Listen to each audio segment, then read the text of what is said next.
శ్రీమద్ భగవద్గీత. ఓం శ్రీకృష్ణ పరమాత్మనే నమః.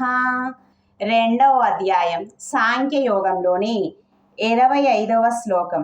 శ్రీ భగవాన్ ఉవాచ అవ్యక్త్యోయమచింత్యోయం అవికార్యోయముచ్యతే తస్మాదేవం విదిత్వైనం నాను శోచితుమర్హసి.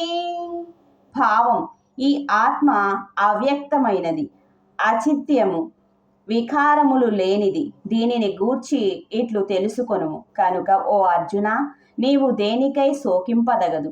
ఈ శ్లోక వివరణ. ఆత్మని గురించి బోధించడంలో ఇదే చివరి శ్లోకం.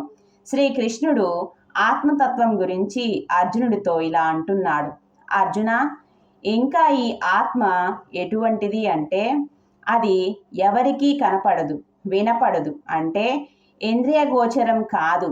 పోనీ మనసులో ఆలోచిద్దామా అంటే ఆలోచనకి కూడా అందనిది. ఈ ఆత్మకు ఎటువంటి వికారములు, మార్పులు లేవు. కాబట్టి అర్జున, ఆత్మ ఇలా ఉంటుంది అని ఎవరూ తెలుసుకోలేరు, చెప్పలేరు, చెప్పగా వినలేదు.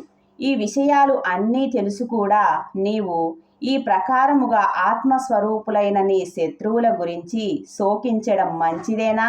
కాబట్టి నీ శోకమును ఆపి ఈ యుద్ధం చేయడానికి సంసిద్ధం అవ్వు అని శ్రీకృష్ణుడు అర్జునుడితో పలుకుతున్నట్లు సంజయుడు ధృతరాష్ట్రుడితో పలికెను.